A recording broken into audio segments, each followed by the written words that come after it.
Good afternoon. Good afternoon, everybody. Good afternoon. Good afternoon. Good afternoon. Good afternoon, everyone. Good afternoon, everyone. I'm Dr. Suan Boruah. I'm librarian at CIRDAP. Today I am going to moderate the session. Distinguished guests, ladies and gentlemen, and my dear colleagues, it is my pleasure to welcome all of you to today's seminar.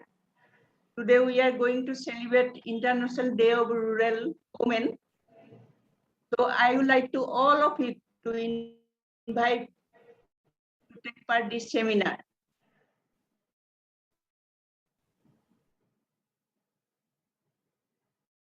Now, I would like Day of Rural Women. The first International Day of Rural Women was observed on 15 October 2008, established by General Assembly, UN General Assembly in 18 December 2007. This day is recognized the critical role and contribution of rural women, including indigenous women, enhancing agricultural and rural development, improve food security, and eradication of rural poverty. Since then, International Day of Rural Women observed in many countries globally and celebrate the strength and achievement of these women in the sustainability of rural household and the general well-being of the community. And this year, rural women cultivating good food for all. Leaders in agriculture, food security and nutrition, land managing natural resource management, and unpaid and domestic care work. They are at the front line when natural resource and agriculture are threatened. In fact, globally, 1 in 3 employed women work in agriculture. Women also collect biomass fuel, manually process food materials, and pump water. So, I would like to now request our Honorable DG Sir to deliver the opening remark. Thank you. Thank you very much, Dr. Ucharani. Good afternoon, Excellency keynote speakers, panelists, Professor Hilal, Dr. Ucharani, CIRDAP colleagues, distinguished participants, ladies and gentlemen. Today we celebrate the International Day of Rural Women at the Center on Integrated Rural Development for Asia and the Pacific.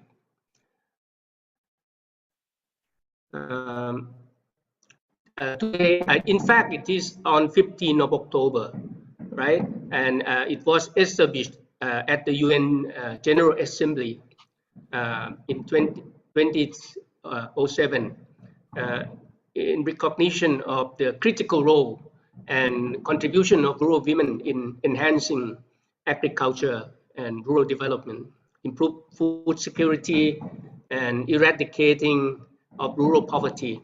So on behalf of CIRDAP, I call for global attention on gender equality commitments and contribution of rural women to development. And we are proud to organize a webinar to celebrating the International Day of Rural Women today. The webinar is part of the webinar series of CIRDAP in 2021. And as Dr. Ucharani mentioned, the webinar will be focused on COVID-19 pandemic in Bangladesh, Sri Lanka, and Thailand. As you know, the COVID-19 has already changed the world in terms of digital economy, and we have adopted remote working. learning, telemedicine, delivery services, and cross-border data flow. Work from home is likely to become more common, and the acceleration of the digital transformation will further expansion in trade, like e-commerce, increase on adoption of video conference, online teaching. So we hope that in the future, the COVID-19 will become endemic over time, which has a constant population with largely predictable patterns. And the transition from pandemic to endemic will likely play out differently in different locations around the world.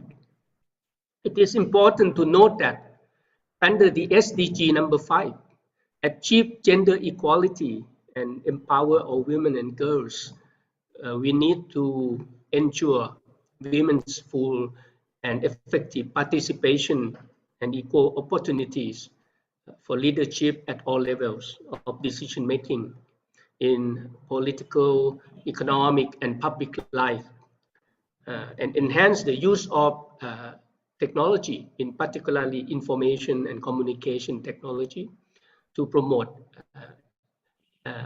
the empowerment of women. And this is true.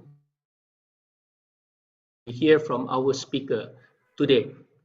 I would like to take this opportunity to thank our keynote speaker, Mr. Manik Mahamud, Head of Social Innovation and Operation Cluster, A2I Project, the Prime Minister Office, Government of Bangladesh, and our three panelists, Professor Rossukhon Makaramani, CIRDAP expert from Thailand, Mr. George Babu, agriculture specialist, climate smart, irrigated agriculture project, Ministry of Agriculture, Sri Lanka, and also the CIRDAP expert, and Ms. RakhI Boruah, program coordinator, Center for Disability in Development of Bangladesh.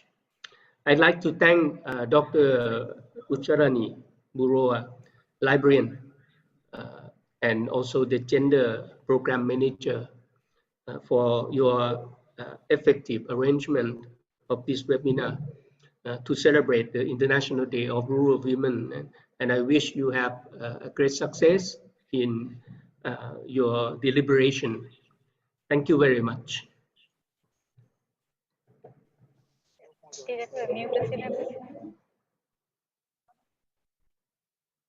Shadi, Dr. Usha, kindly turn on your speaker. Yes, okay. Now I would like to request our keynote speaker, Mr. Manik Rahman. He is working in A2A project, Government of Bangladesh. Mr. Manik, he's a Head of Social Innovation and Operation Cluster in Access to Information Program. He has a vast knowledge in social innovation and operation, 21 years experience in forming an innovation culture in Bangladesh. And he was responsible for piloting the community e-center on 2007, supported by UNDP Bangladesh, and that has been scaled up on 2010 in all Union Parishad name Union Digital Center as the large public and private service delivery outlet. Now I would like to Mr. Manik to deliver his speech. Mr. Manik, please. Assalamu alaikum and good afternoon. This is Iqbal Hussain Sohel from A2I. Manik Mahmood is not here today as he has an important engagement. This is why he requested me to present today's discussion. If you allow me, I can present today. Kindly introduce yourself, because Yeah, sure. I know Mr. Manik from his picture, different from you. So please introduce yourself. Thank you. Sure, thank you. This is Iqbal Hossain Sohel, working as a national consultant in the A2I program. I am responsible for monitoring and managing the activities of Digital Center. So if you allow me, I can share my presentation today.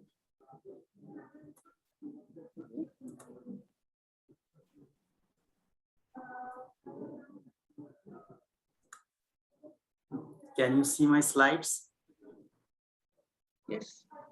Yeah, that's good. So today I'm going to discuss about the role of Digital Center during pandemic period through for the rural women. At first, on this day, I would like to salute and gratitude to the rural women, especially rural working women who are making our life better and more easier. So here is an overview of the presentation. First of all, I'd like to discuss about the Digital Center journey that the A2I in collaboration with the UNDP established across the country, the services provided by the Digital Center and role of Digital Center during COVID-19 pandemic and vaccination program. So just let me go back to 2008. In 2008, there are 70% of citizens who resided in our rural area. So these citizens have to travel a long distance, have to have a huge cost while getting in public-private services. So this is why our A2I program and UNDP planned to introduce Digital Center as one-stop service delivery point for rural citizens, especially rural citizens, so that they can get the services in their doorsteps. So here are two pictures of two digital centers. In the first picture, you are seeing that a women service deliverer delivering services to a citizen. So these pictures represent a digital center. Digital center is basically a shop, a one-stop shop where any citizen can get their desired public services and private services. In the second pictures, you can see a male service provider who is providing services to the citizens. So this shop we are calling Digital Center, and the service deliverer, service provider, we are calling them entrepreneur. In each center, there are two entrepreneurs, one female entrepreneur and one male entrepreneur. So here are the Digital Center journey. In 2007, it was a pilot program by the A2I when A2I was under the Prime Minister's office. After the successful pilot, Honorable Prime Minister inaugurated these digital centers in 2010 in all union, the lowest tier of Bangladesh administration in 2010. So in 2010, there are a total of 4,500 digital centers inaugurated across the country. So there are three main mottos to introduce this digital center. First one is reaching the unreached. So service decentralization was the main point while we are thinking about digital Bangladesh. So we are thinking about our journey towards e-governance service. So digital center is the main tool to decentralize service delivery. The second one is self-employment. In my second slide, I have seen two pictures where two entrepreneurs are working. So these are digital center are their source of self-employment. These entrepreneurs are not paid by government. They earn from delivering the services from digital center. And the third one is women empowerment. This in each center, the government, according to the government regulation, there are a female entrepreneur, which is mandatory. In each center, there are one male entrepreneur and a mandatory female entrepreneur. By this, we are ensuring women empowerment. Beside this, I have to mention 2 points that digital center being widely used as emergency response during crisis, during national crisis, and public awareness. Whenever the government need to aware citizens with any issues, especially in marginal area, digital center is widely used. So here are total scenario of digital center.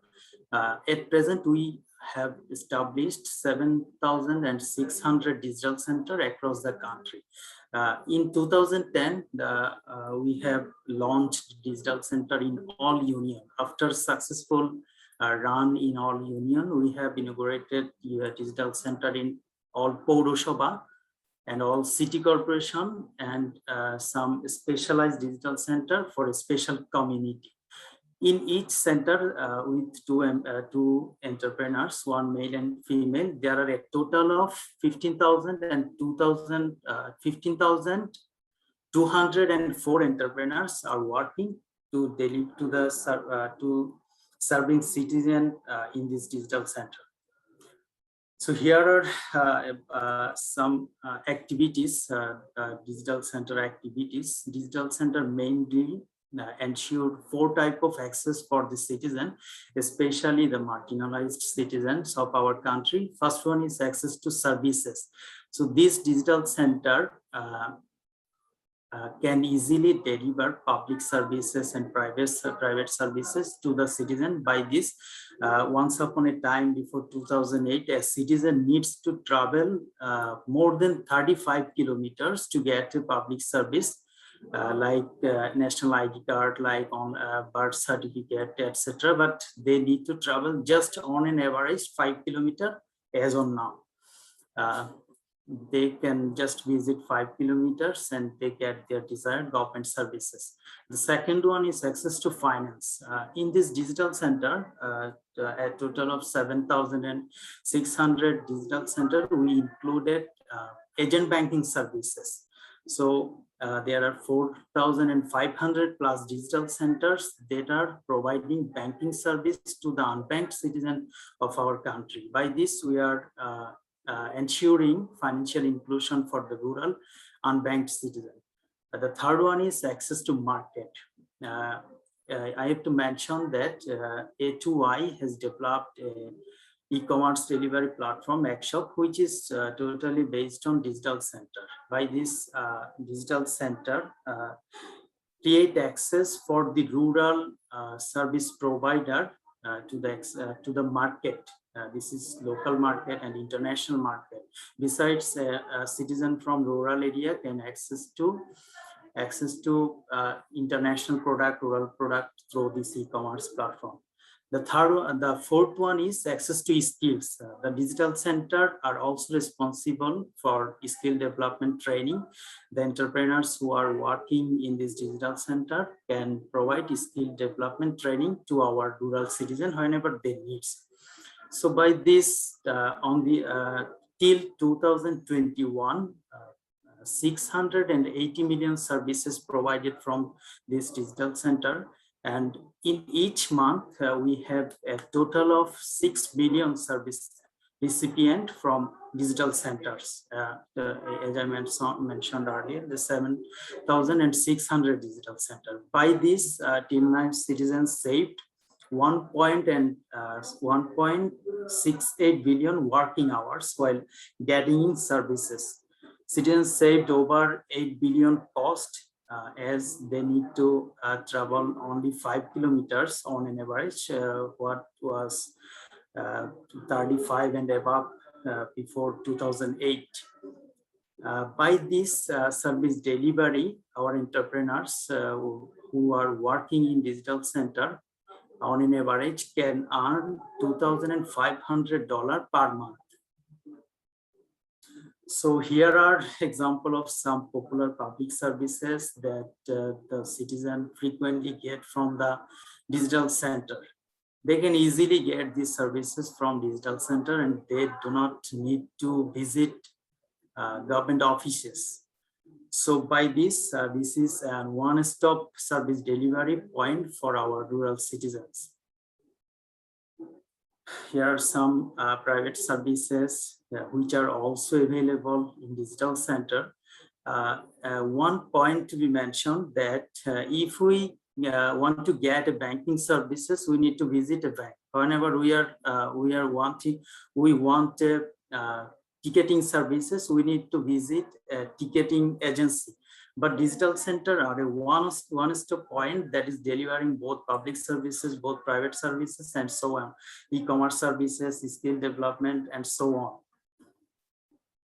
So here are pictures of international recognition that was received by the digital center. WSIS award from ITU in 2014, Presidential Award from Open Group in 2018, and EPIC Award in 2018. So this is about digital center's response during COVID-19 pandemic. I have mentioned earlier that digital center initiative is widely used in national emergency response during national crisis. So whenever COVID-19 attacked in our country, digital center was widely used to provide specialized services to our citizens, especially rural citizens of our country. First one is COVID-19 telemedicine services. As the government declared about the lockdown, the people were not able to take health services from the medical, so they can easily visit the digital center for getting telemedicine services. Second one is information on COVID-19 and vaccination. Whenever the citizen need any information regarding COVID-19, they can easily get them from the digital center. Awareness campaign on mask wearing. So it was a huge campaign that was widely run in across the country and all over the globe. Digital center played an important role, especially the entrepreneurs played an important role on this campaign. COVID-19 hospital facility information. The government developed a directory on which hospitals and doctors are available for providing health facilities during COVID-19. This was also available in our digital center. Food distribution through 333. I have to mention that the A2I developed a national information center that is basically it was introduced for information service delivery to the citizen, but during COVID-19 it has a great role in food distribution for the needy rural people. So in this sector, our digital center entrepreneur closely worked with local administration to the delivery of food towards our rural citizens, especially rural women. Free vaccine registration through Surakha platform. The government developed the Surakha platform to register to citizens registration about vaccine. You know that most of our rural citizens still doesn't have access to the internet, most of them. So digital center entrepreneurs, they help the rural citizen to register, to get their register for the vaccine. And the last one is vaccine certificate printing, which is very common. This is one of the most important document after NID and birth certificate nowadays. So here are some pictures that we have collected. This is about food supported, especially the digital center entrepreneur work closely with the government, with the local administration for the delivery of food to the needy rural people. So whenever it comes to rural women, our entrepreneur ensure these services at their doorstep. They visit the citizens' door by collecting their list from the 333 and send food to them. This one is about our banking and social safety net services during COVID-19 pandemic. It was also doorsteps, as I have to mention that the government have a huge program for the social safety net beneficiaries, especially the widows, the old aged, and the disabled people. So during pandemic, our digital center entrepreneur were ordered to ensure doorstep service delivery for these citizens, for these social safety net beneficiaries.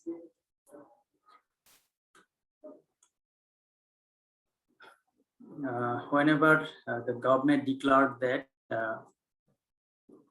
the government started vaccination program. The digital center was the first center to help the rural women for registering themselves for the vaccine. The rural women visited digital center and they get their vaccine certificate also from this digital center. So here are stories about promotional campaign, public awareness during COVID-19 pandemic. This is all about mask wearing.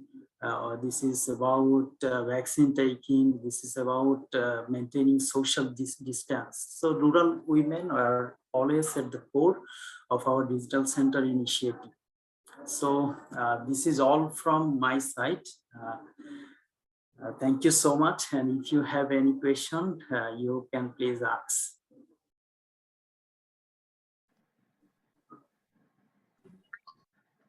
Thank you so much. Very interesting.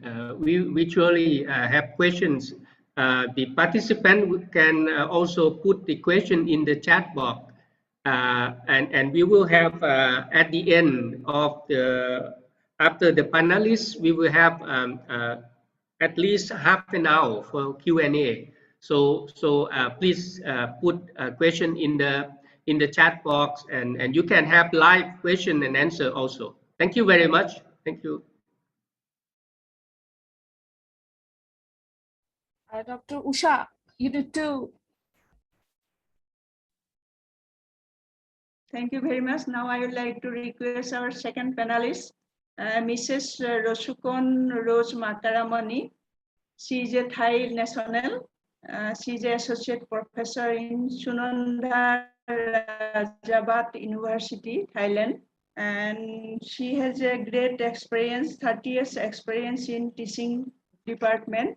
Her experience includes Dean of Faculty Education, Chair of Master Degree Program in Teaching Profession, and Head of Department of Education Technology at Sunandha Rajabhat University. She is also Vice President of Thailand Education Dean Council and Committee Member in Education Profession Development of the Teachers Council in Thailand. So now I'd like to Ms. Rose Makaramani to deliver her presentation. Thank you.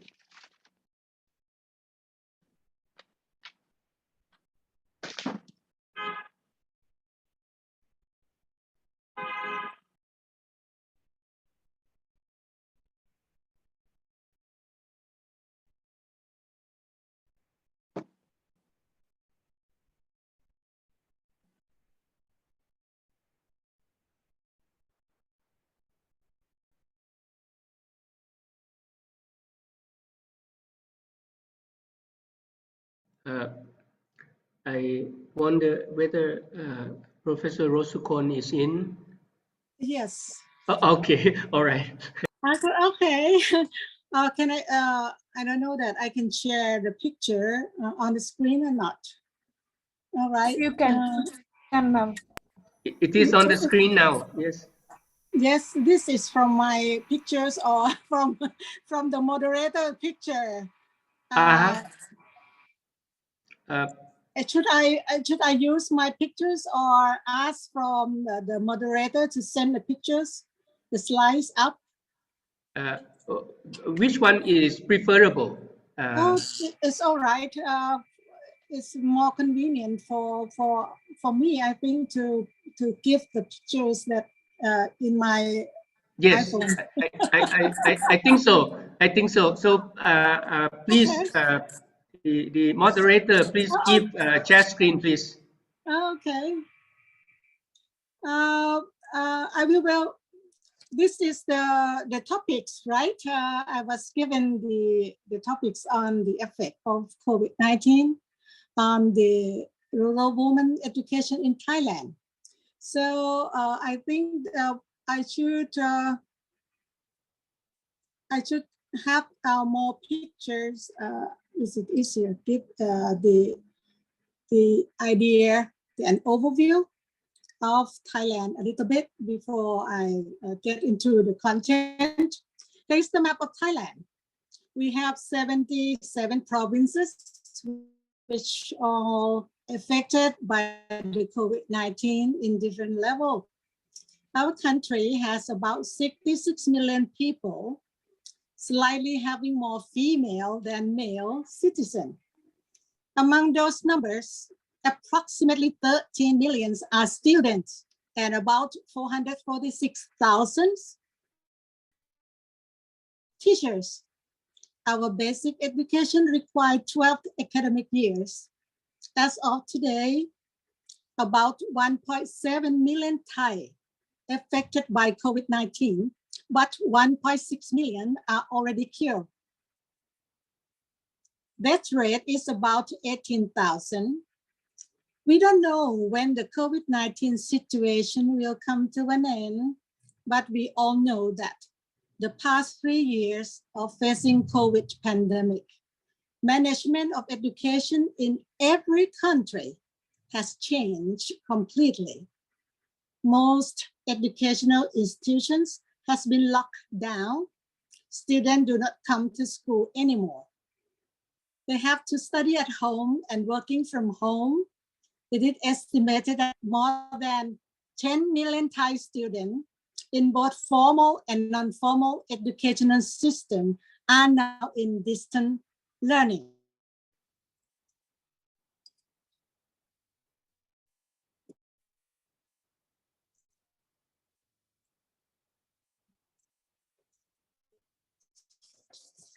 This is the 5 teaching and learning method our Ministry of Education suggests to use.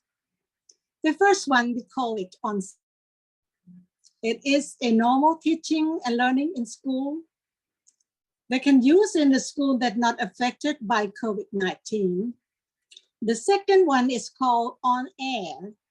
It is a teaching and learning by utilizing system named DLTV by the Distance Learning Foundation under the Royal Patronage. Third, called teaching and learning, utilize various through internet. Fourth, this is a teaching and learning through specific application using electronic devices. And the fifth, called on hand, which is a teaching and learning at home.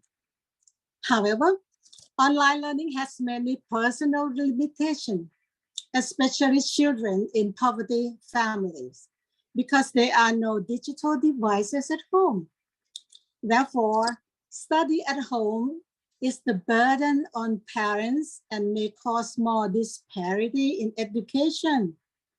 There are still more than 80,000 students in rural areas of Thailand that have no access to electricity. We still have high restrictions on distance learning or online learning. Well, I'm not going to discuss about how Thailand managed education system during COVID-19, but I'm here to celebrate International Day of Rural Women. So I would like to share some experience of real women in Thailand, a woman who are teachers and students who set a good examples of a person who do not allow COVID-19 to destroy their teaching and learning opportunities. They have spirit of the fighter.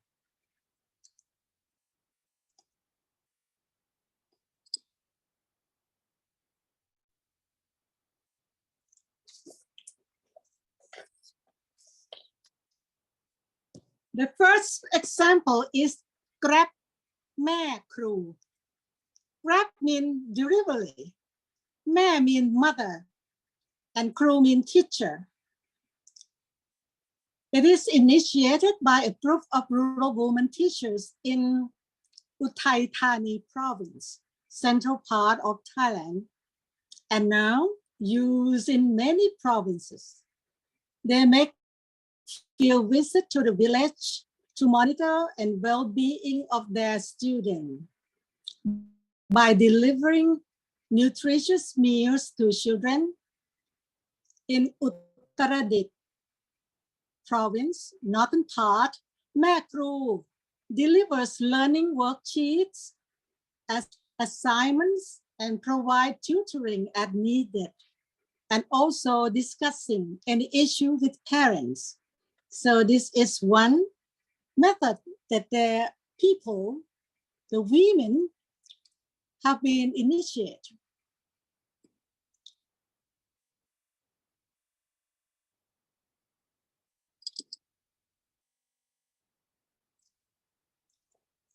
The second example is mobile teacher. In Thailand, we call ครูเคลื่อน initiated by บ้านห้วยนกกก Elementary School.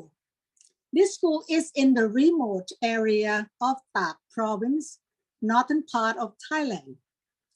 Although there is no concern about the spread of COVID-19 in this area, but they need to close the access to in and out of the village to prevent the spread of the COVID-19. The school provided education in accordance with the policy during the COVID-19 period, but it doesn't work. Because the area is very high terrain,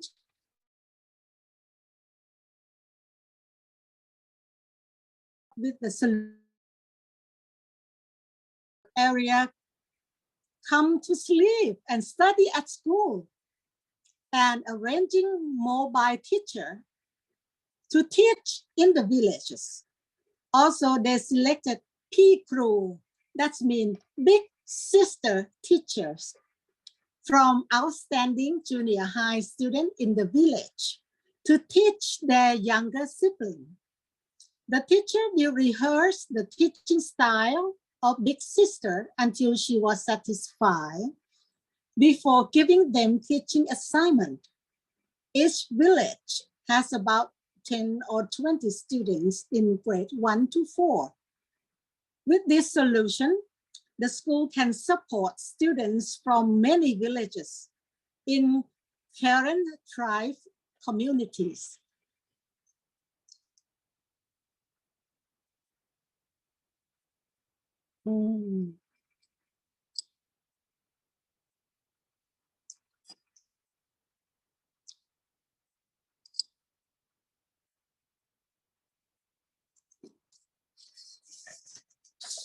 Horseback teacher.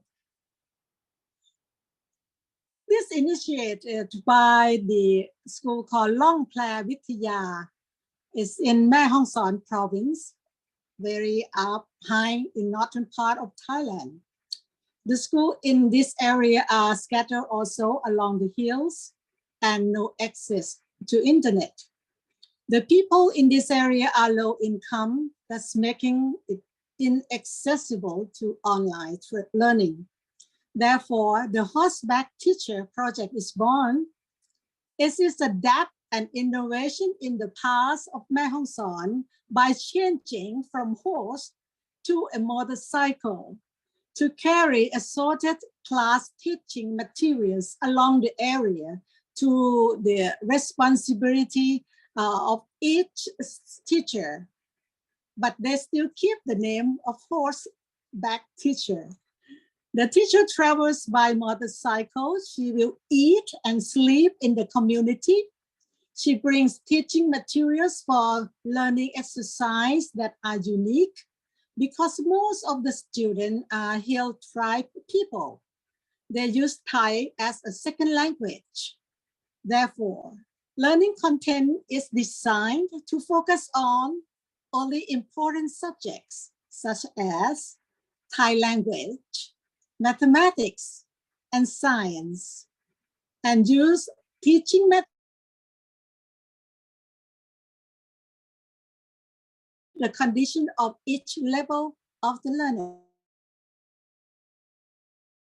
are loaded into the flash drive and use the teacher notebook instead of the TV screen. Teacher will stay in each group of houses for a week and take turn until all the subjects are covered.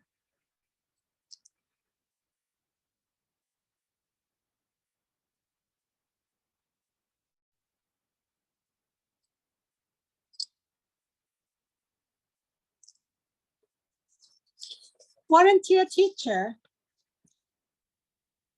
teachers or Kru Asa is initiated by Ban Tak Ko Lang School.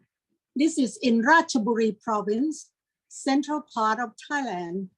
Due to its location is in remote area near the border of Myanmar.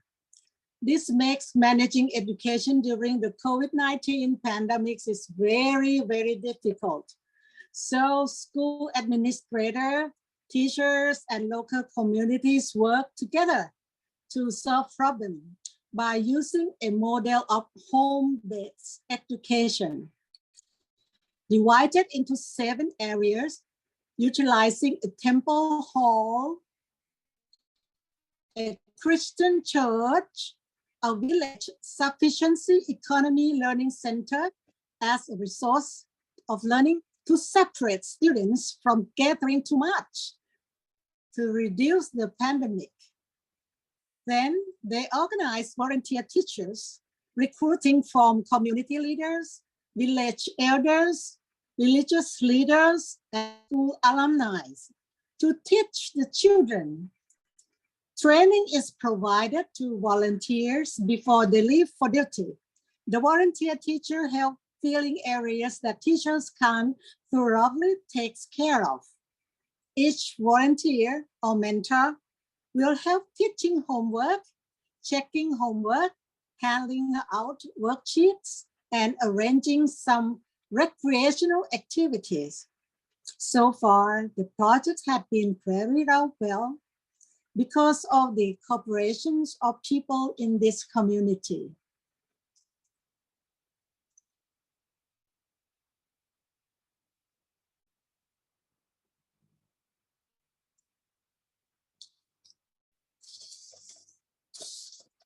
Now, I would like to give you some perspective on student. This student is called Sarake, is her name.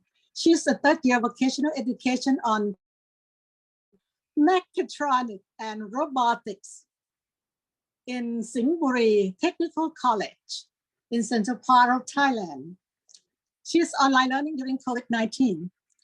As you know that her major is need to be focused on practice. Distance learning has become even more difficulty for her to learn. Not counting that there are students who live far from the city. This means no internet connect and it's difficult to learn online. She said that, quote, I have to focus on practice, but distance learning is not practical. We use simulation instead of real practice. Over 3 months, she and her friends has to study online. Since the 3rd wave of outbreaks, she has to endure limitations, whether it's about equipment, ineffective teaching, and the burden of each person's household problems. Many times, she had to gather at someone's house because she doesn't have equipment or can't keep up with her friends. Besides, having equipment for practice is a burden too. She spent quite a lot of money on those devices, which are ordered online. Is it true that in normal teaching, She must purchase her own equipment, but doesn't have to buy this much. Because if it is real necessary, the college will provide equipment for students to take turn. Since she stays at home, Surrogate has to help her mother, who has a small shop selling ready-to-eat rice boxes and groceries. Sometimes she cannot attend online class because her mother needs help. However, she is still optimistic and responsible. She said that she may miss some session, but she sent all the assignment. There may be some late delivery, but she sent them all.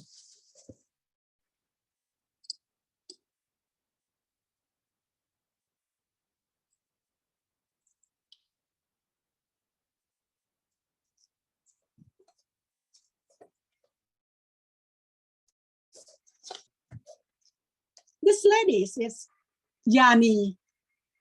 She is a student in Thai traditional medicine. This subject also requires a lot of practice. She is studying in Tak Community College in the northern part of Thailand. She has faced online learning problems since the first wave of COVID-19. Her house has lived up very high in the mountain. There is a problem with the internet signal. This makes Yani and her friends drive up to the hill every morning to find an internet connection. She said, quote, "We have to go up to the highest of mountain to find a signal. There are road problems because we live in a village far from the city. There is no good road. If it's rain, it's become mud. We have to wake up at 5 a.m. because class starts at 8. It takes an hour to travel." Fortunately, during the third wave of COVID, her house can find some internet signal, but many of her friends have no choice. They must travel up the hill every day for a distance of more than 10 kilometers. It took a long time to get to the place where they can have a signal to study. During the first online class is theoretical, which does not require much learning equipment, but now she has to learn more practice. She had difficulty to find a signal, so she and a friend who got a scholarship, gather at the college dorm in the city to study. Yani house is about 100 kilometers from the college. Since the outbreak of COVID, she hasn't returned home for 7 months. Now the practice class are over, but the problems that she has to face is finding an internship. The hospital was not open for internships. That is situations. In this problem, Yani and her friend have to encourage each other to get through this difficulty. She said, quote, "Sometimes studying is discouraged, but I told myself that I have to fight. That's all. The pandemic will disappear soon. I intend to study for the future. I will be the one who can help others. I try to comfort myself. I intend to study to the best of my ability in order to come back and fix this problem."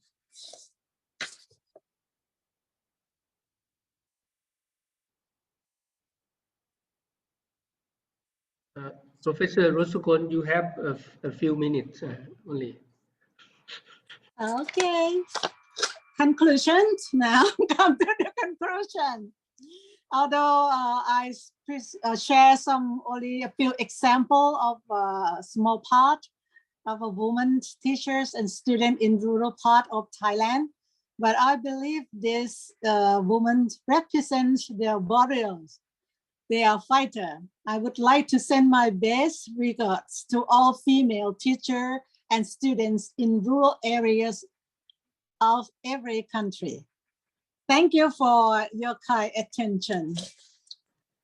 Oh, thank you so much, Professor Rossukhon. This has Very encouraged much. many people in the rural area to be the fighter, as the example you have given to us. Thank you very much, moderator. Thank you very much. Thank you very much, madam. Now I would like to request our third panelist, Mr. George Babu. His presentation name, the impact of COVID-19 on rural women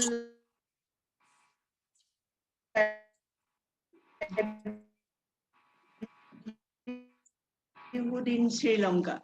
Mr. George Babu, please deliver your speech.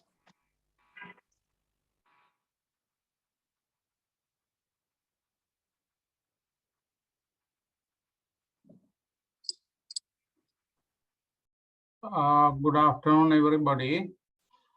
I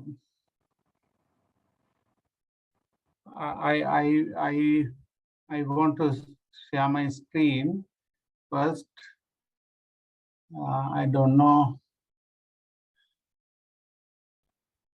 You see the chat screen, the green one. You press that one. Yeah, it's there. And then you press at the slide that you have.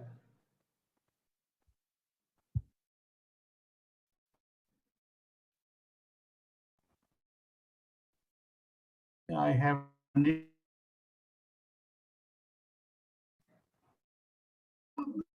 my Yet.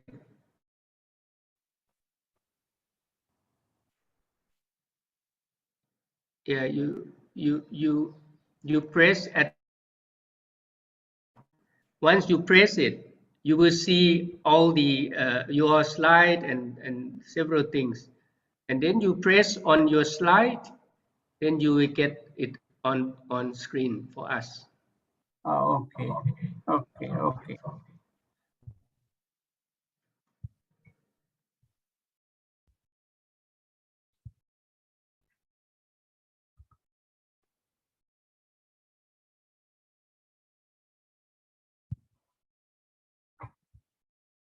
Now is it visible? All right, now we see you just press the slideshow and yeah, that's it. Okay. Yeah, I will be talking on the impact of COVID-19 on livelihood of rural women in Sri Lanka. So let's me to introduce first. It is an island with an area of about 65,000 square kilometers, and the total population of Sri Lanka is nearly 22 million. So when we look at the government expenditure on health is 1.6% of the GDP. So if you look at the government facilities given to the people with regard to health services is 3.6 beds per 1,000 person, and one doctor is available per 1,203 persons, and one nurse is available for 570 persons.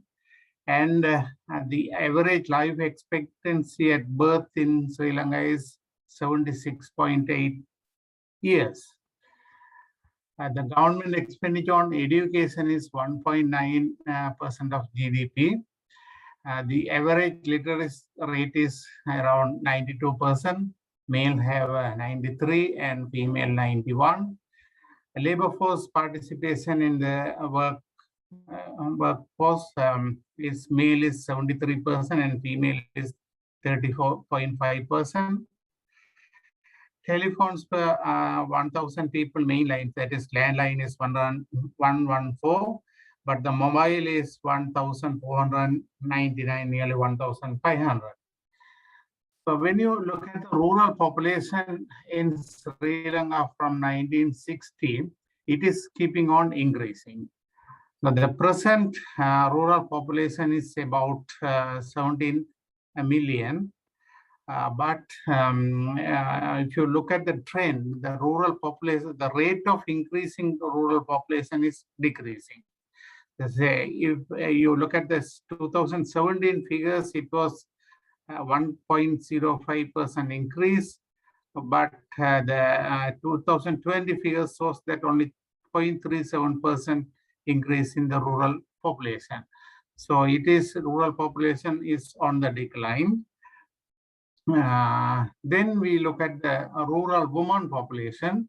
That also, if you look at from 1980 to 2016, it is gradually increasing. It was very low in 1980, but now it is around 42%. Rural woman population is about 42% of total rural population.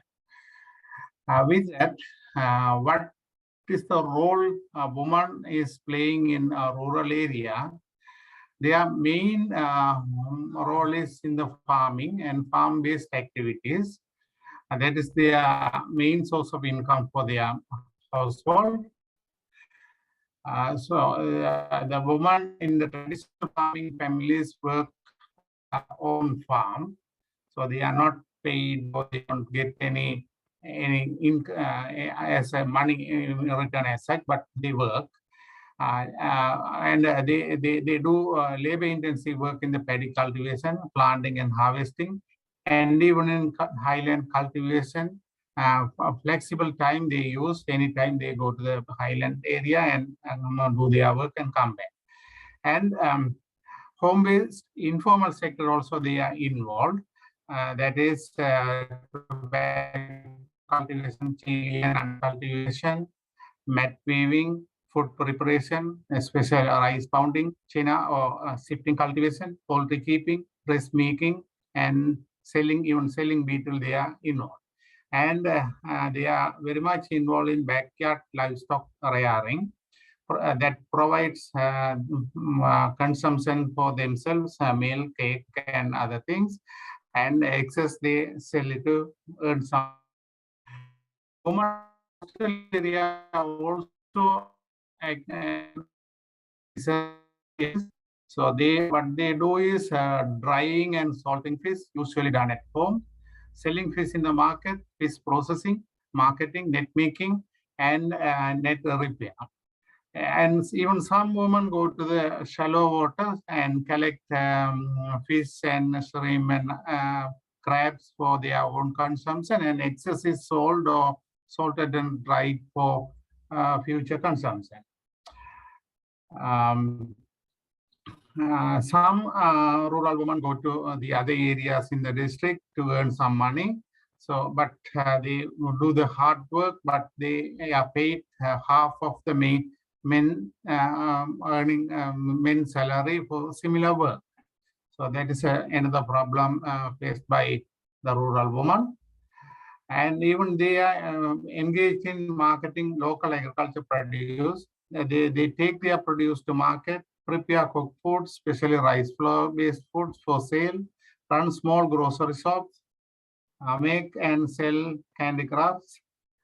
So these microeconomic activities are extensions of a woman's domestic work that bring only very small profit for them. So with that introduction, what happened in the COVID in Sri Lanka, you can observe there was very, very few damage done by the COVID in the early 2020, starting from end of January 2020, and till towards the end of 2020, there was very minimum infection. But from towards the end of 2020, starting from 2020, end of 2020, it is gradually increased. And by May this year, 2021, it has started to go very rapid increase. And during last 2 months, it has reached its peak.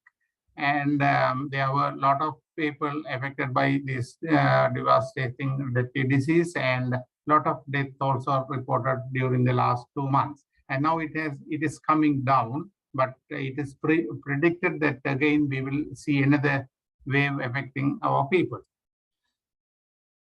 So if we compare the fatality rates with different countries in the world, Sri Lanka has only 2.53 fatality rate, but whereas some of the South Asian countries like India had only 1.33, and even developed countries, USA 1.62, Brazil, of course, it has had the highest one, 2.79.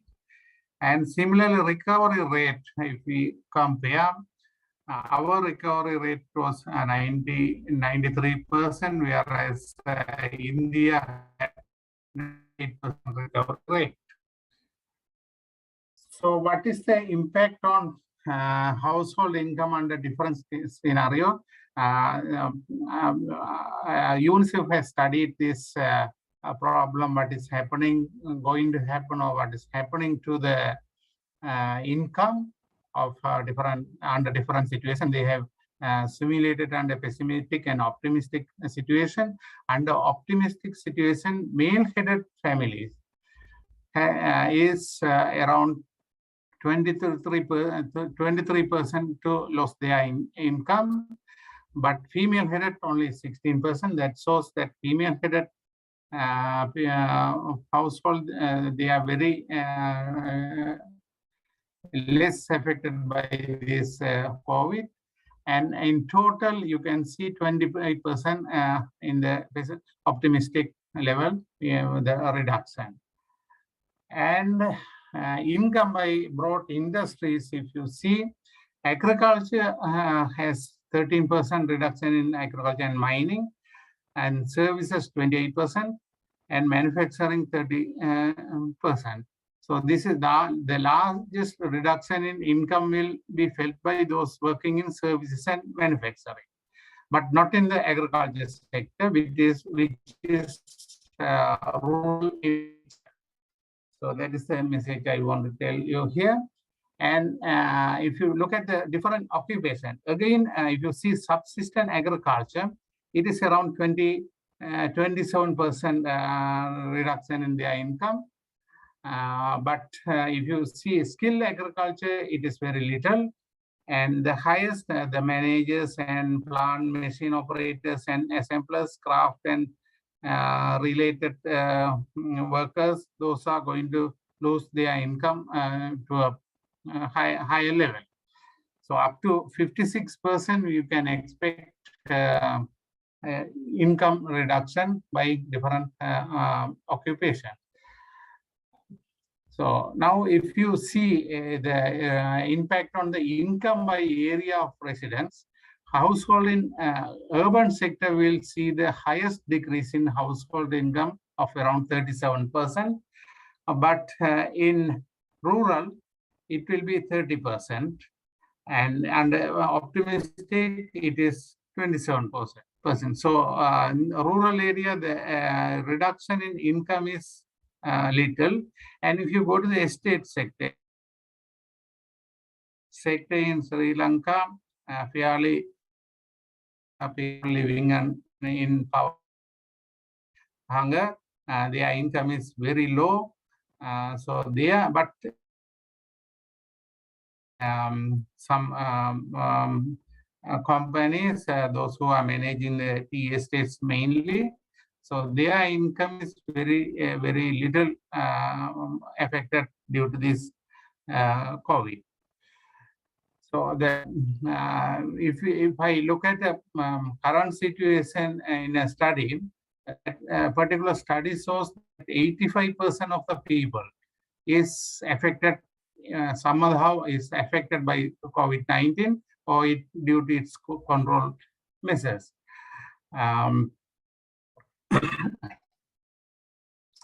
70% of the people felt it impacts on income.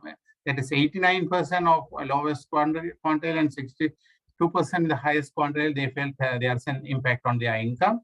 Agriculture activities also affected. So that is due to normal crop cultivation and harvesting was adversely impacted due to being advised to be in home. So the 42% of agriculture farmers, they reported that their crop cultivation is affected. And even 33% of farmers reported that they are unable to purchase necessary inputs and poor demand in the market to sell their produce. So in that way also the farmers are in response to COVID shocks, they started to sell their livestock, and even some about 20% of people started to sell their assets.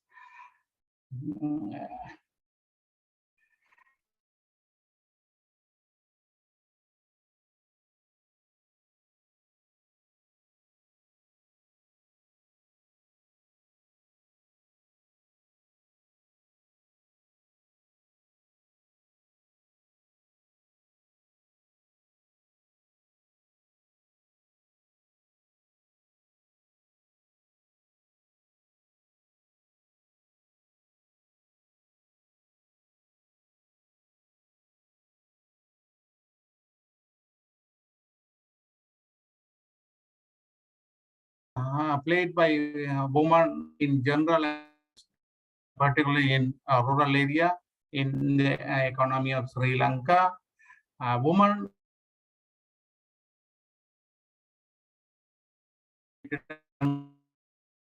so garment exports and migrant workers are considerable, and 70 to 90% of those are working in these industries are women. So the woman making a lot of money in this in general. And gender-based occupational segregation in the labor market has not changed significantly. That is, this is concentrated in domestic and plantation agriculture, local industries, assembly line industries in the modern sector, in the education and health sub. Here it is not, it is gender-based occupational segregation you can see. In tea estate labor, work for lower wages, they work for labor wages, very depressed standard of living.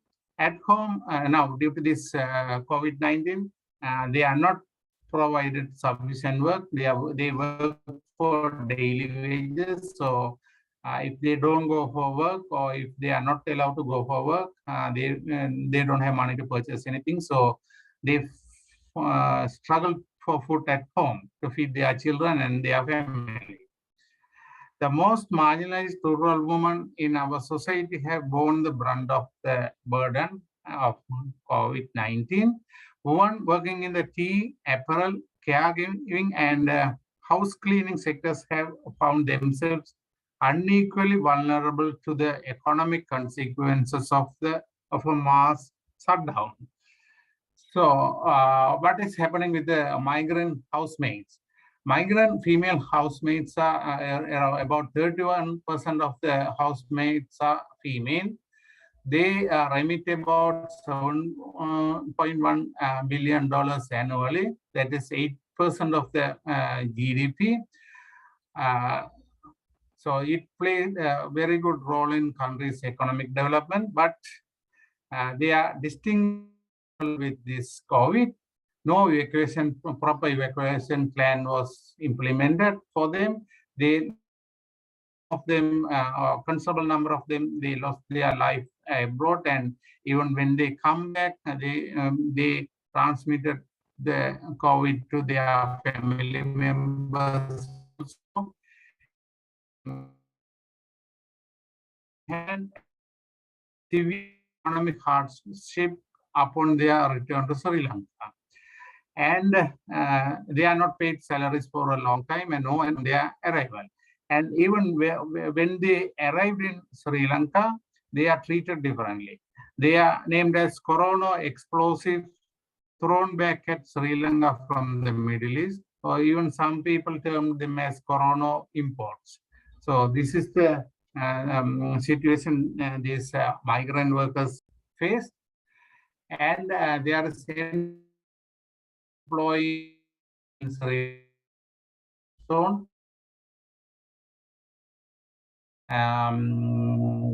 toys and various other things.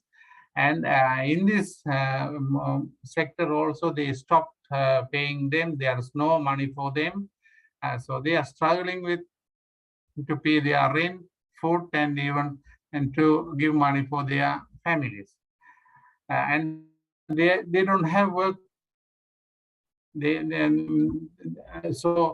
And they are not sure whether they will get their jobs back.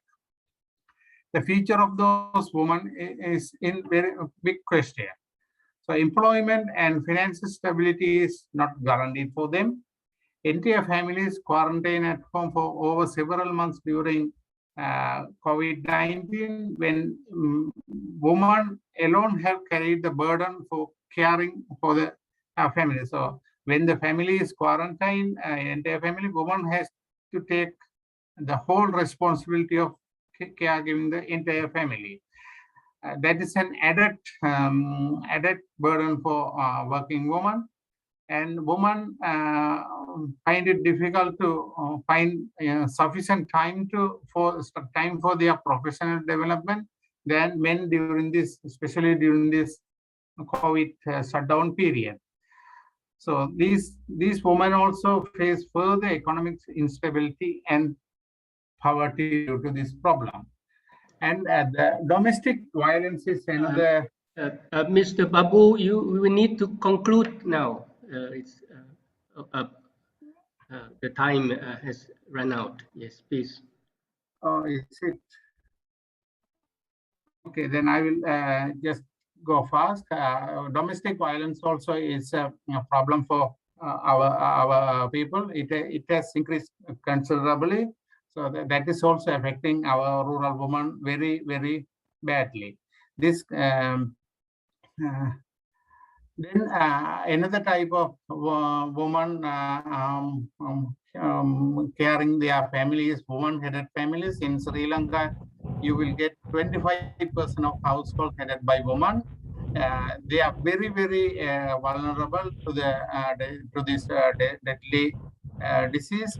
They are unable to get adequate social protection mechanism, burdened with unpaid care and domestic work, lost their livelihoods faster during this type of crisis. So that is another category of women affected. And so how can we mitigate this one? We should ensure that women get equal treatment, equity treatment, strengthen existing government, non-government hotline services for them to report, classify sexual and reproductive health services for them, and then we provide additional interim relief to plantation workers, migrant workers working in free trade zone. Establish a special fund for women to help them in this crisis, especially for women, and implement the programs to change the perception that caring household is work only for women. Urgently adapt social protection measures like ensure adequate standard of living, rent subsidies and eviction moratorium, food subsidies and free clean water and hygiene measures. So those are something I can suggest. I have some recommendation: direct income support to women, introduce economic support packages, support for women-owned and led business, support for women workers, support for informal workers, reconciliation of paid and unpaid work, control measures enacted to consider the potentially devastating effects on smallholder farms, introduce measures to mitigate those most affected. So I don't want to give the conclusion since I have run out of time. So with that, I will conclude my presentation. Okay. Thank you. Thank you very much. Moderator, please proceed. Thank you, sir. Thank you very much, Joshua, for your nice presentation. Now I would like to invite Ms. RakhI Boruah, Program Coordinator, Center for Disability in Development, CDD. Ms. RakhI Boruah, please deliver your presentation.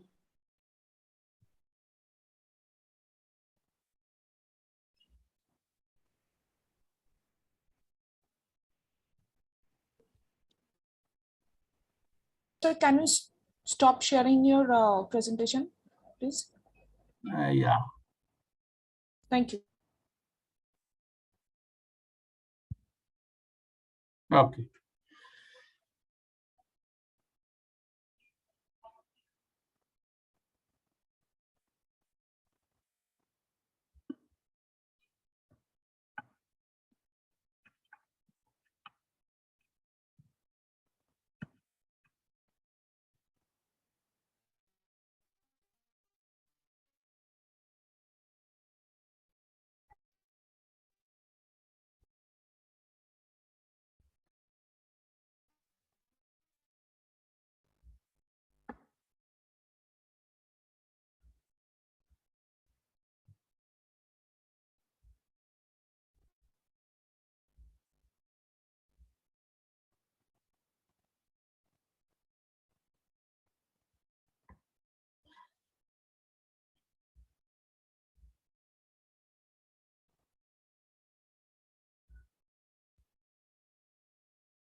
Hello, can you see my presentation? Yes, we can see. Earlier we saw your. Sorry. Thank you, Ushadi. Thank you, CIRDAP. Before starting my presentation, I would like to convey my sincere thanks and gratitude to DG Sir, Dr. Rajabhat, and my colleagues at CIRDAP to bring these issues on inclusion and marginalized community again with your program. Thank you so much. This is me, RakhI Boruah, from Center for in Development, CDD, to full participation and inclusion of persons with disabilities in all spheres of life. So today my presentation is on impact of COVID-19 on rural women with disabilities and the perspective. Let's say October 12 marks both Global Hand Washing Day and October 15 marks also the United Nations International Day for Rural Women. So there's a significant relationship between the themes of these both days. So for October 15th, the International Rural Women Day, this is cultivating good food for all, and for Global Hand Washing Day, this is moving forward together. So this year, in the context of COVID-19,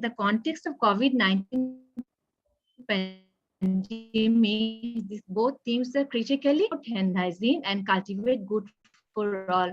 So in order to overcome the COVID-19 pandemic and post COVID-19 pandemic, we have to improve the health, well-being, and resilience of our rural women and girls who have been disproportionately excluded, disproportionately marginalized, and the effects of climate, and they are very much affected on global climate change.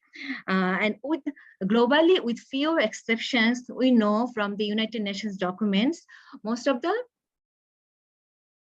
from the United Nations documents that rural women fare worse than rural men and then urban women, and they then again disproportionately very much I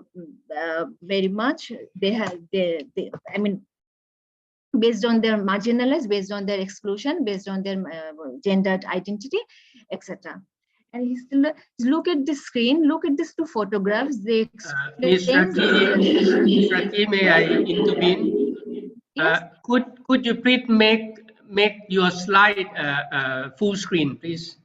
Full screen. Yeah. You press slideshow and make it full screen, because it doesn't show full screen. You know how to do it? Miss RakhI, go right. Go right. Here, click that slideshow. Okay. Okay. Now it's okay. Okay. So the October 15 marks both Global Hand Washing Day and October 15 marks both United Nations International Rural Women Day, and there is a befitting relationship in the context of COVID-19. You see the themes dedicated for these 2 days. photographs. Here she is a Salma, a woman with disability. She is showing the little girl how to wash hand properly. And here the Salma again, one of our group members. She's a one-eyed person, women with disability. She is educating her peer group members and neighborhood females to the importance of moringa leaves. Some of us in Bangladesh, we know it as it's a shozne pata. I think in India and in Sri Lanka, this is it's a moringa leaves, and we know that benefits of nutritional value of moringa leaves. So both the hand washing, hygiene, and the good food and source of good food, source of nutrition is very much connected with these themes in the context of COVID-19. And why we need the International Day of Rural Women? To eradicate discrimination faced by rural women and rural girls, to eradicate poverty, to improve malnutrition, and to improve health and well-being of women in rural areas. And what we have seen in Bangladesh. Currently, we do have almost more than 160 million people in Bangladesh, and among 160 million people, there's 107 million people researched at rural areas. So according to Gender Statistics of Bangladesh 2018, that was published on May 2019, that time, that out of the total population, 9.8% people are being recorded as persons with disabilities, and among them, 813,000 are women with disabilities. And most of them, we know, most of them, they are living in rural areas of Bangladesh. So so leaving them behind, we can't progress. And we remember, we just moved on. This is the decade of action of SDGs from 2021 to 2030. So we have just started the decade of actions. And here I would like to reiterate the statement that was made by Office of the United Nations High Commissioner for Human Rights in 2020, that while the COVID-19 pandemic threatens all members of society, persons with disabilities are disproportionately impacted due to attitudinal, environmental, institutional barriers that are replaced. These environmental barriers, these institutional barriers, they are still persistent. They were before COVID-19 pandemic, they are still there. And they are exacerbated for these rural women and girls because of their gender identity, ethnic minority identity, because she lives at hard to reach areas, because she lives all those districts considered it most poverty-stricken districts of Bangladesh. So that's why we need to address this, bring these rural women and girls into the agenda of improving our SDGs. And what are the challenges they faced during this COVID-19 pandemics? Income reduced, not only her, because of her counterpart, the male counterpart, her father, her husband, they lost jobs. As a result, the family income reduced. So they suffered from food crisis, that they don't have enough food, and a lack of access to government benefits.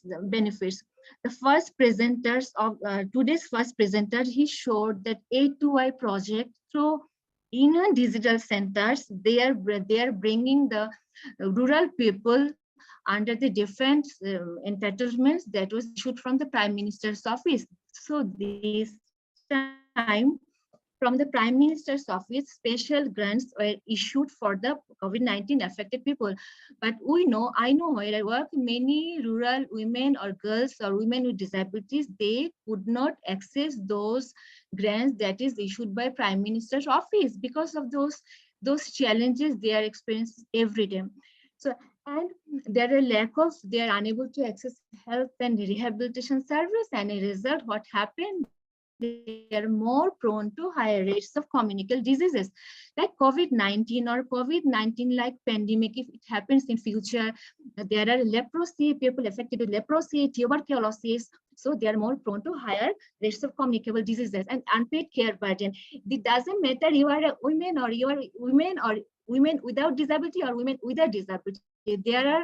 So if you are a woman, so there are unpaid care burden. And think about those mothers as a carer who has disabled child. She has to carry the care, look after her child most of her lives. No opportunity to get vaccinated. Yes, number of people yet has not get that opportunity for vaccination. So my recent visits, I have found these activities, and there are multiple layers of discrimination, as I have stated before, due to my gender status, due to all the social exclusion, because of our ethnic identity, because of indigenous identity, because she is not yet belongs to marginal community, because of our disability. So there are triple disadvantages. So they are more prone to poverty, discrimination, malnutrition, etc. See this slide. There's a two photographs. She is a Rikta. She is from Kaharul Upazila, Dinajpur. Dinajpur is considered as the second highest poverty zone district in Bangladesh. First, Kurigram, Dinajpur, and Bandarban. She's Rikta. She's this is her shop. So whole day she has to carry her 13 years old girl child, although she doesn't look like a 13-year-old nourished child. She is a strong cerebral palsy. So after completing all household activities, again, she is at her shops, and she is holding that baby for whole day. And in the second photographs, she is a woman from the Kaharul again. This is from my recent visit at Kaharul in a sub-district at Dinajpur. So she lives at a Guchhogram project that is being made by makeshift villages by our government. So see she has no one. Her husband left her. She is all alone. So no government benefits has yet reached at her doorstep. So she has not vaccinated yet. And these are some photographs how our rural women with disabilities, what kind of activities they are associated with. She is a cattle rearing. She's Shahida. She is a Jayanti. She just started fish farming last year with the savings money of her disability. She saved all her disability allowance for 1 year. It's a 9,000 Bangladeshi taka. So she started a small fish farming. This is Jayanti, and this is Taslima. She received a cash land from the government, from the subnational level. So she is doing the agricultural activities. Again, she is with the cattle rearing. So some of the activities are done by our rural women here. Now, what to do? What are the measures for a healthier and more resilient future for all in the context of COVID-19 and in the context of COVID-19 and in this all persisting discrimination and exacerbated discrimination due to all these marginalized conditions. So to move forward together to achieve a real resilience for us all, for these women and girls with disabilities, for women.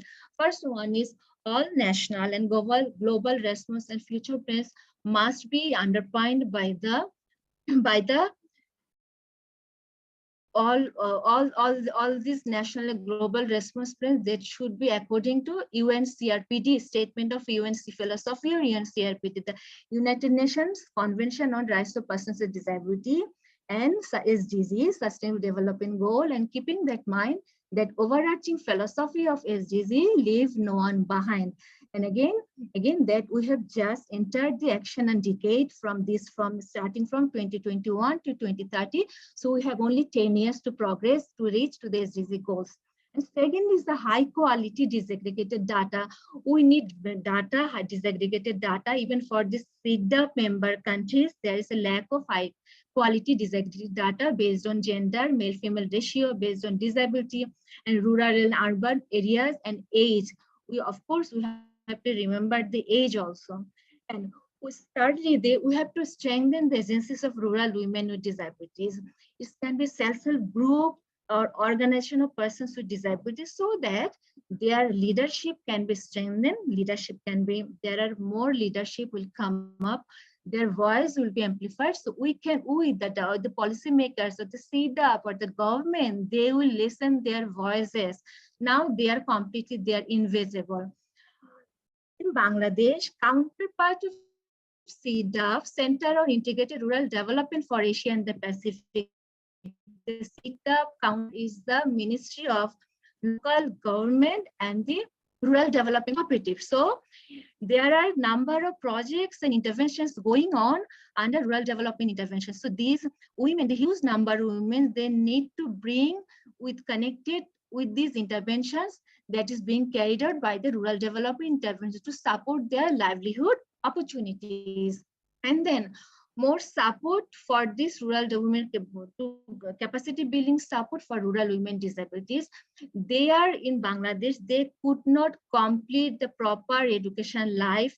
They could not complete proper education life. There are various reasons there are. So to increase their financial skill, to increase their literacy skill, their numeracy skill, to the business skills, to the entrepreneurship skills, we need to support them to bring their capacity, to heighten their capacity. And these interventions must be tailor-made based on their needs and based on the skills and based on the types of disability. For a speech and hearingly impaired person, we have to consider 4 types of disability. There are physical disability, there are visual disabilities, there is speech and hearing impairment, there are intellectual disabilities. So while planning this training, we must remember these types of disabilities. WASH education, water, sanitation, and hygiene. COVID-19 pandemic shows us the importance and significance of proper hand washing, and then menstrual hygiene management, and also the sexual SRHR, sexual and reproductive health rights. So this is very imperative to provide education on WASH. In education on nutrition and food, to cultivate good food for all. So how to cultivate good food for all without knowing the source of good food, source of the nutritious, the Shosne Pata or Moringa leaves, Moringa chips, which is available in Bangladesh, in India, in Sri Lanka, but not many people, they know the benefits of Moringa leaves. They are easily available and they are very much indigenous knowledge. So we have to disseminate the knowledge on nutritious foods and the value and how to cook these foods.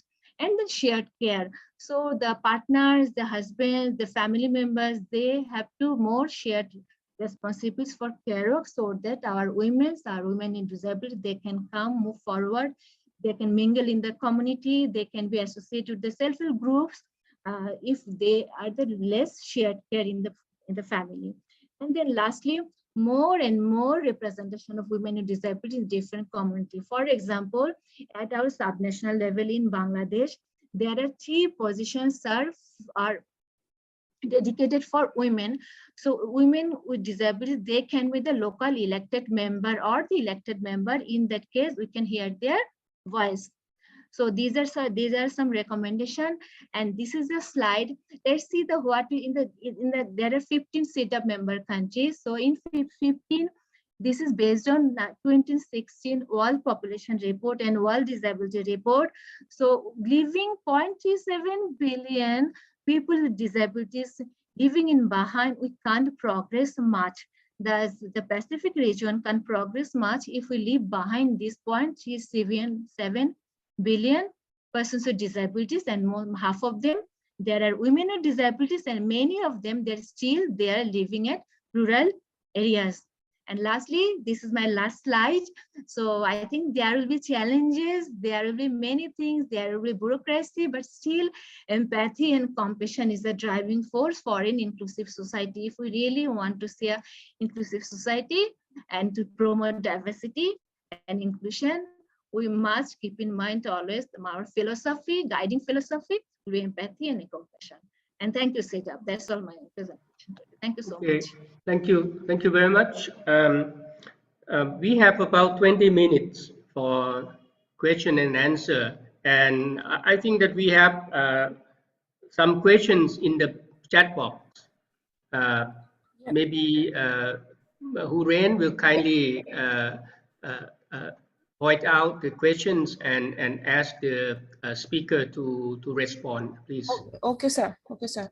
So the first question is regarding first presentation from the A to I. There are 4 questions asked by Mr. Supawat.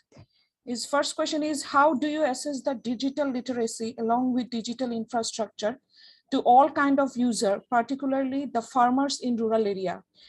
And then the second one, any pinpoint may found would be developed to your platform if available. I did, Mr. Supawat also made a comment that I did see any mention about the big data and data sharing. Please clarify. And the last question from him is, what about the security system for personal information, particularly on the loan? So Mr. Iqbal Hussain from A2I, if you can answer those questions. Sure. Should I repeat again or? No, Okay. I saw the question. Maybe it was not to me. Mr. Shapwat mentioned that this question is to Mohammad Arfe. Arfe, is it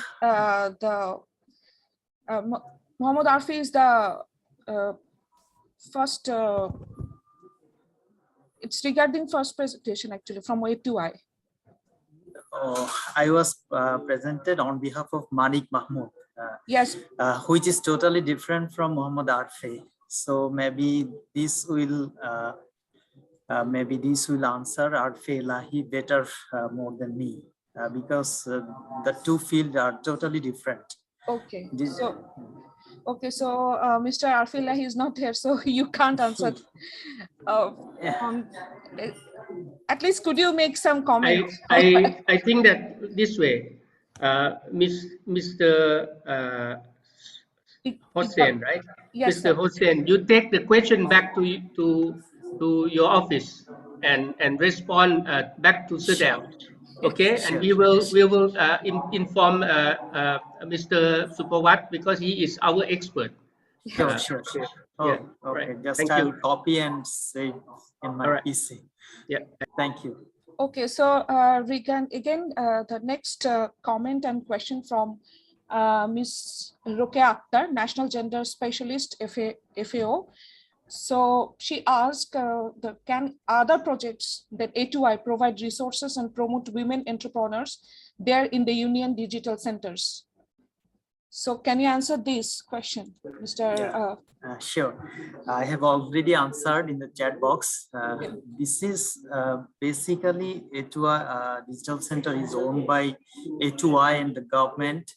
So anyone can invest here with developing partnership with A2I and UNDP, ICT division, etc.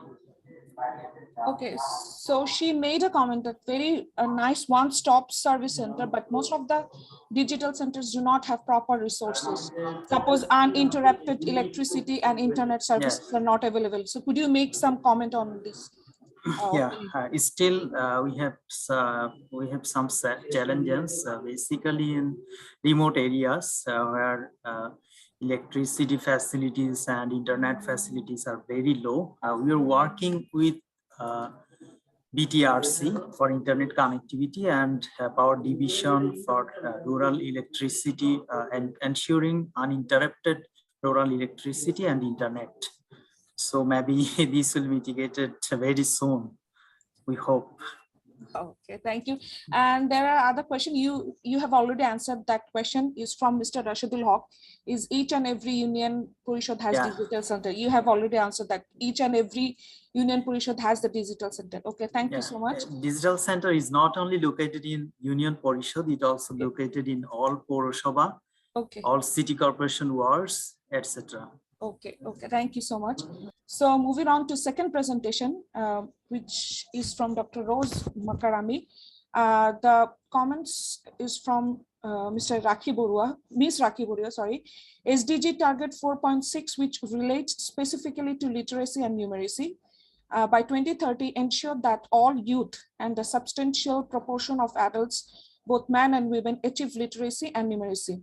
So she asked that how in new normal context you have continued education for youths. This question is for Dr. Rose Makaramani.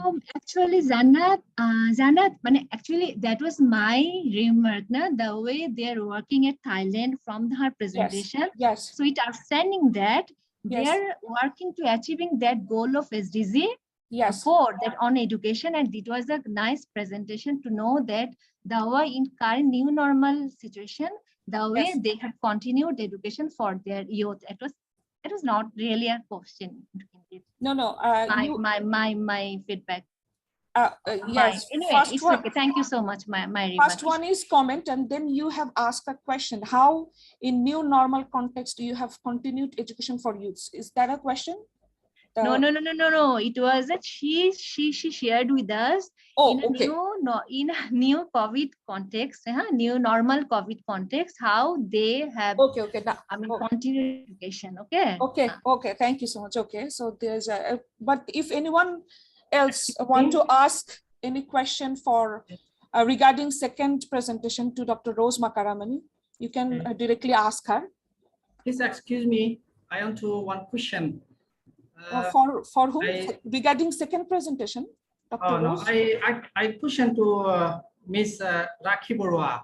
Okay, you can ask now. His nice explanation in his presentation, in her presentation. But my question is that you mentioned in your presentation the women nutrition, and you mentioned that moringa leaves. I want to add something that not only moringa leaves, I also add the animal protein source. I mean that Bangladesh have any project or not that self-sufficiency economy philosophy. I mean, he produced some animals or chicken or duck and eating for his family, and extra he sell to outside for his chicken, for his children education purpose or other purpose or medical purpose. But in Bangladesh, I never see like that project. But in the Thailand, I see Princess Mahachakri. He made a project in our country also.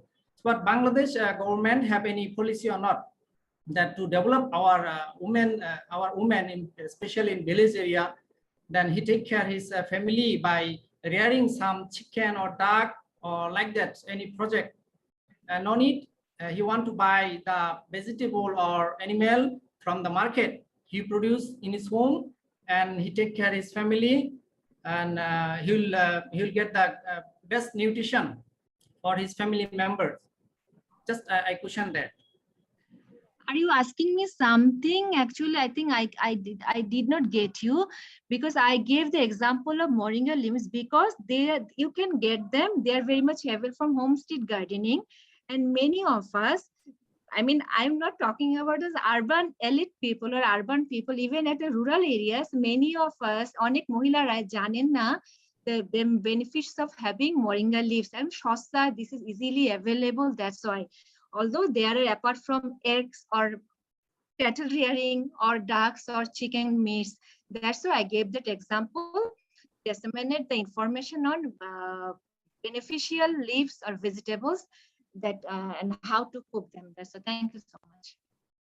But there are many projects from Bangladesh government.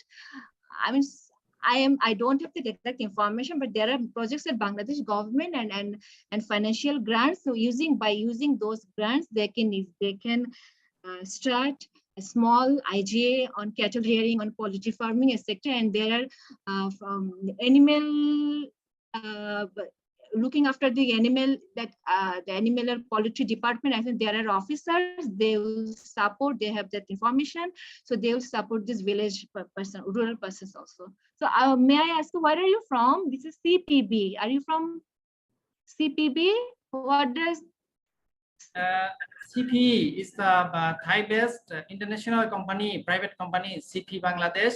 I mean, we are produce the chicken, fish, and poultry, all kinds of poultry equipment like that. We are the poultry service, livestock service. Okay, apart from meat products, there are vegetables, numerous vegetables available in Bangladesh. So they are very easily available. They can be source of good nutrition also. That's why. So sometimes if the chickens and ducks, you need to feed them. You need additional money, but to get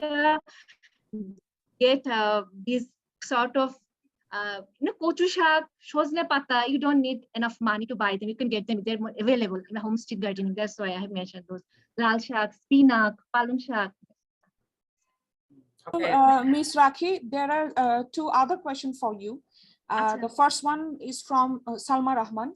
Right now, how many women-led SHGs are there in Bangladesh? And another question is, What kind of training and resources do women with disabilities require for agricultural productions, services, and marketing? What do they are able to do related agro production and services? Do you have any data?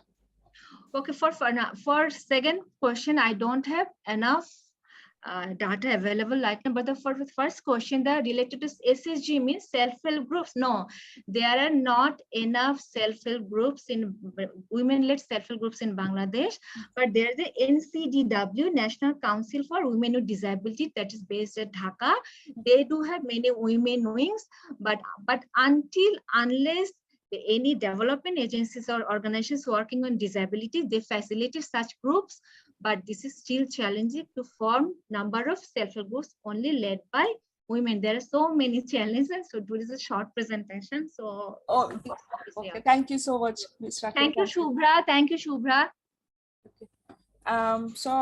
There is a comment from Professor Wangpopo.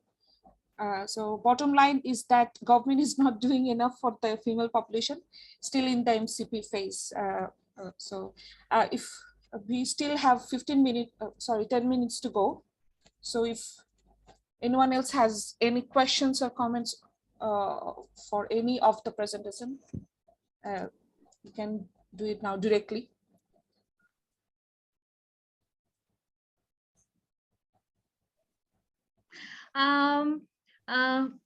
May I say something for CIRDAP? For CIRDAP, our respected user is here. I suggest that you ask during the normal time. Today we celebrate the International Women's Day. Please. We should be specified for today's day. So I think since last month, this is the second webinar or third webinar. No? This is the third webinar, I think. This is second or third webinar. So since last month, so you have started this webinar series.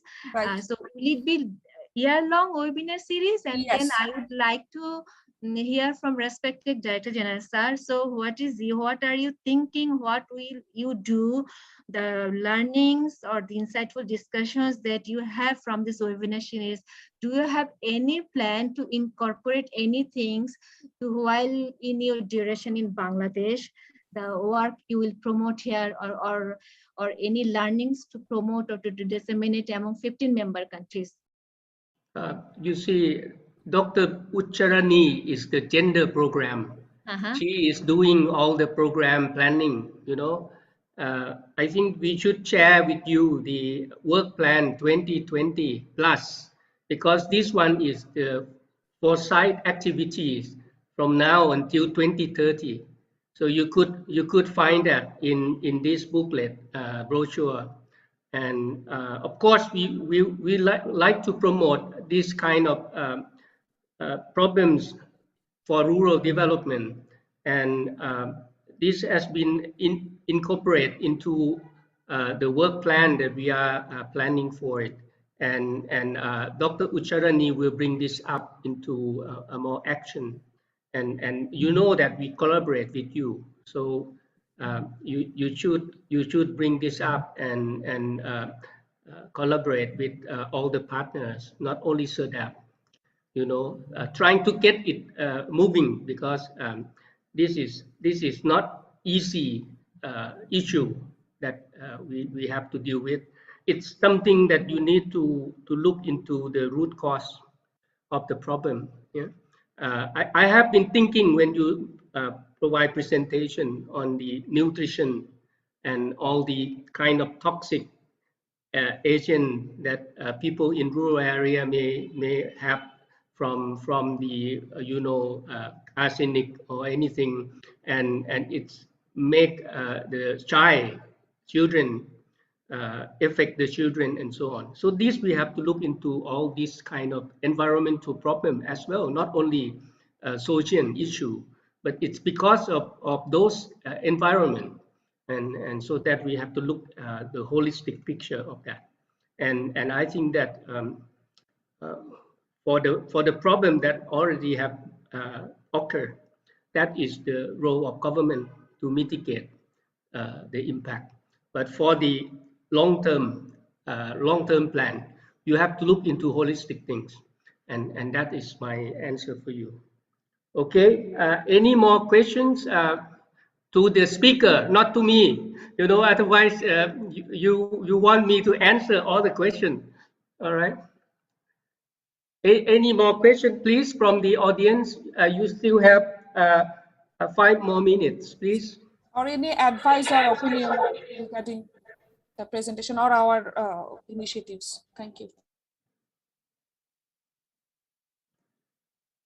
Well, I think that Mr. Babu also give us a good information about Sri Lanka, you know, and really the lockdown impact rural women hardly, and you suggest that government should help provide a kind of support, subsidy, and things like that.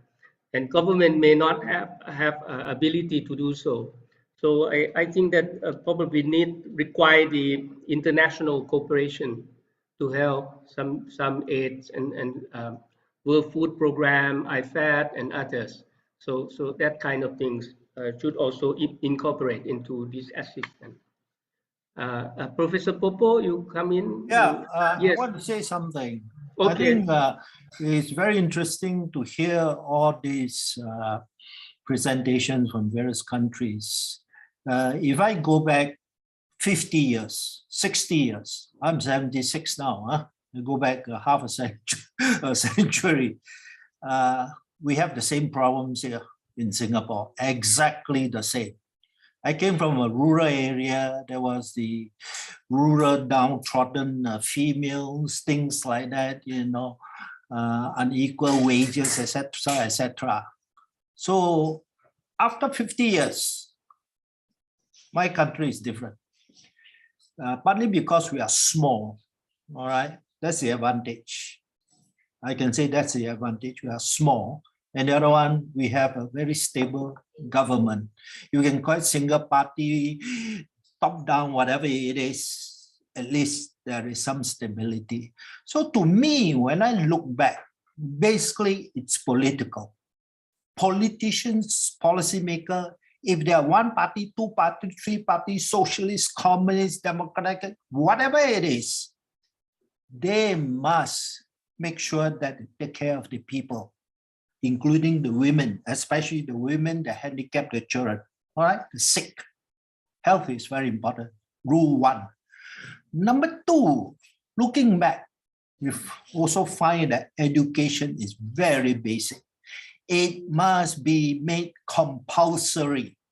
It's not made free. You compel them to go to school. I think it's very important, you know. So it is the education. Once you're educated, even with some primary education, at least you go to school, you interact, you hear, you open your eyes, you know what's going around the world, you read, you listen. And today, everybody carry a handphone, you know. My gosh, they play games, they do that, they go what social network. I don't do anything. My handphone is only for my wife, you know, one connection. So I'm very poor at handphones. I only use the internet. So when you look at it, they should be able to progress because you have this now handphone, which is a very powerful tool, you know. And I think the government should use it. It should be use it for compulsory education. Nobody has done that. I think maybe because of COVID, now you have 2, you see. But I think 15 minutes a day, half an hour, you know, government broadcast at 7 o'clock or something like that and say, we'll teach you rural people, you know, especially women, what to do or do something useful, you know, etc. Don't be disadvantaged. Just half an hour, 15 minutes every day at the same time. That will be very useful. It's a program for the women, for the uplift, you know. So basically, that's education. Some of these women may not be able to go to what you call school. My mother never had a proper education. That's one thing, and we are very lucky to benefit from it. You see, everybody in the village, went to Chinese school, but she thought very carefully and said, "No, you go to English school." Why? Because that's where you can get a livelihood. And all of us went to English school, and the villagers were not very happy and said, "Why you send all your kids all to English school?" So anyway, 2 points only. The government, you have to do something. All right. 2, education. And today with this little telephone, you can always give a 15-minute, half an hour kind of lesson to these people. After all, they all have handphones. I noticed. I think I read in India there are more handphones than they have public toilets or something like that. So there you are. Those are my comments. Thank you very much. But very interesting presentation, because I also learned a lot today. Thank you. Okay, thank you very much, Professor Wongpopo. You are the most senior person here, and I really appreciate your comments, because everyone listened to you carefully. That it's very important to note on this, the role of government and the education. But of course, we CIRDAP, we're trying as best to provide information and improve the capacity of government officials, as well as being able to work with multi-stakeholder in the rural area in order to meet their needs. So this is the one that our main objective, to do this work. As distinguished participants, ladies and gentlemen, I think that we come to the end of this session, and I hope that you find this workshop, webinar useful. I would like to take this opportunity to thank the keynote speaker and all the panelists for their informative and very useful information. I hope that this is not just only one activity that we engage you. We look forward to work with you in the near future. Anything that we can supplement or we can complement each other, please, because not anybody perfect in everything, but working together, we could compensate any weakness, and then we can work together. So let's celebrate this day, and trying to ask other people to celebrate too, so that we could have more and more people as to make a noise and awareness and understanding. You know that I proposed the World Rural Development Day on the 6th of July to the FAO, as well as to Bangladesh, to Thailand, and to our member country. You know why? It's not only one day celebration, but it's the whole year celebration. But I want to make them note on this important and urgent action, because the rural area should be seen as a place to bring productivity, to bring survival to humanity, and so that you cannot ignore, you cannot just look at economy only. No, you have to look into people livelihood and well-being of people in this prestige area. I call it prestige area because it's the balance of ecosystem and our survival, ensure our survival.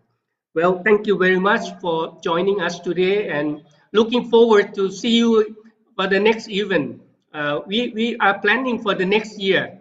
Already put your name in the program, please. Thank you so much, and look forward to see you again. Have a good night. Thank you. Thank you. Thank you. Thank you all. Thank you so Thank much. you. Thank you. Good night. Bye bye.